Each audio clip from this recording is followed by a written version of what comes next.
The afternoon sun beat down on the small suburban road, where cars rushed past in a blur, but one sleek black SUV stood still, hood propped open, smoke curling upward like a silent cry for help.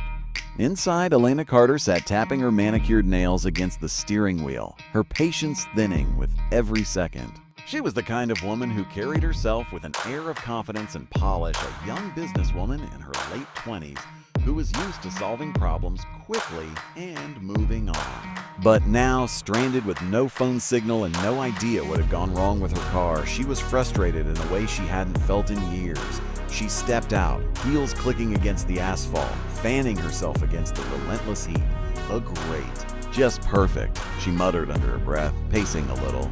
That was when she noticed him, a man walking casually across the street, sleeves of his work shirt rolled up, oil-stained overalls hanging loosely on his frame. He carried a rag in his hand, his hair slightly messy, his arms strong, his presence confident yet unassuming. His hazel eyes caught the sunlight, and for a brief second, Elena forgot all about her car. When he stopped near her and glanced at the smoking hood, she blurted without thinking, her eyebrows rising in disbelief. "You're a mechanic, man. You're way too handsome to just fix cars." The words hung in the air, and Elena instantly regretted how they sounded. But instead of being offended, the man chuckled softly, a spark of amusement lighting his face. "Just a mechanic?" he repeated, tilting his head slightly. "Oh well, ma'am, this just a mechanic might be the only one who can get you back on the road today." Foe. Something about the way he said it made her cheeks warm. She crossed her arms, trying to recover her composure. "I didn't mean it like that," she said quickly, though her voice betrayed a hint of embarrassment. He only smiled, stepping closer to peer under the hood. "But I get that a lot. People think I should be modeling or doing something glamorous. But this," he gestured at the engine with confidence, "this is what I do, and I love it." Elena watched him work, noticing the focus in his eyes, the way his hands moved with precision, how calm he seemed despite the heat and the mess of the engine. For someone so outwardly attractive, he carried himself with a humility that was disarming. She found herself staring not just at his looks, but at the way he seemed to belong in that moment. After half an hour, he straightened, wiping his hands on the rag. "Your engine overheated," he explained. "I patched it up for now, but you'll need a new part. I can tow it to my garage if you'd like. Cool. Won't be safe driving it like this." Elena hesitated. She rarely trusted strangers, especially men she had just met, but something about his honesty, his straightforward manner, made her nod. "All right. I'm trusting you," she said carefully. His lips curved into an easy smile. Good choice. "Name's Adrian, by the way." As he arranged for the tow, Elena studied him quietly. He was nothing like the men in her world, the corporate executives, the polished entrepreneurs, the kind who wore suits and calculated every word.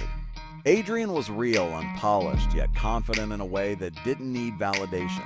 When he offered her a ride in his pickup truck, she climbed in reluctantly, bracing herself for discomfort, but the interior was clean, smelling faintly of leather and motor oil. As they drove, conversation flowed more naturally than she expected.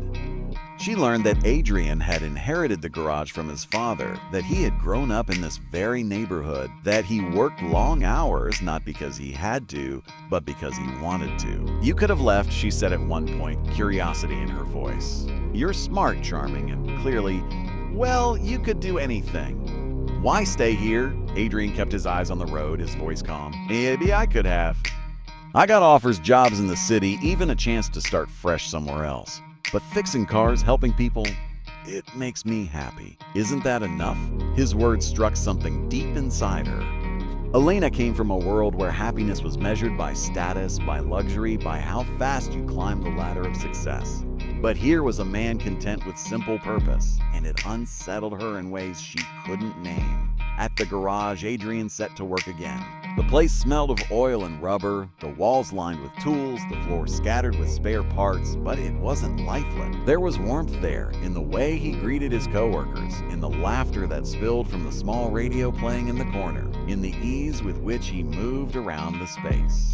As she waited, leaning against a counter, Elena was startled when a little girl burst through the door, no more than 7 years old, laughing as she ran straight into Adrian's arms. "How funny!" she squealed, hugging his leg tightly. Elena's heart skipped. She hadn't expected that. She asked softly. Adrian smiled, lifting the child with practiced ease, his face lighting up in a way she hadn't seen before. "This is Lily, my daughter. Her mom passed away a few years ago. It's just us now." For a moment, Elena didn't know what to say. She watched him ruffle Lily's hair, watched the tenderness in his eyes, the way strength and vulnerability existed in him at once. It melted something inside her. He wasn't just a mechanic or a handsome stranger. He was a man who carried real responsibility, who lived for someone beyond himself. None of the expensive dinners, none of the luxury cars, none of the endless striving for more had ever made her feel the way she felt standing in that small garage with Adrian and Lily. It wasn't glamorous, but it was real. The turning point came one rainy evening when her SUV was finally ready. She arrived to pick it up, only to find Adrian outside fixing another customer's car in the downpour, drenched but determined, refusing to stop until the job was done. She watched him from a distance, the man who everyone said was too ordinary for her, working tirelessly with a heart bigger than anyone she had ever known. And in that moment, she realized she didn't want anyone else. Later that night, as she prepared to leave with her car, she hesitated, her hands trembling slightly. "Adrian," she said softly, "do you ever think maybe we met for a reason?" He looked at her, rain still dripping from his hair, a gentle smile forming. Maybe. Or maybe life just has a way of putting people where they need to be. She stepped closer, her voice barely above a whisper. "Well, wherever I need to be, I think it's here." For the first time, she let herself embrace what her heart had been telling her all along. It didn't matter what the world thought. It didn't matter that he was a mechanic and she came from a world of business and luxury. What mattered was the way he made her feel alive, grounded, cherished. Weeks later, Elena's friends still whispered, still doubted, still raised their brows at her choice. But Elena no longer cared.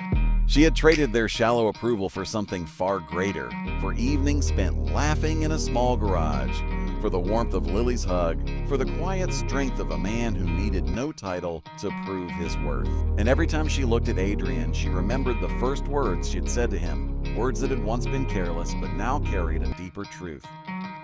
"You're a mechanic, man. You're way too handsome to just fix cars." Because he wasn't just a mechanic. He was the man who had taught her that love, respect, and dignity had nothing to do with appearances and everything to do with the heart.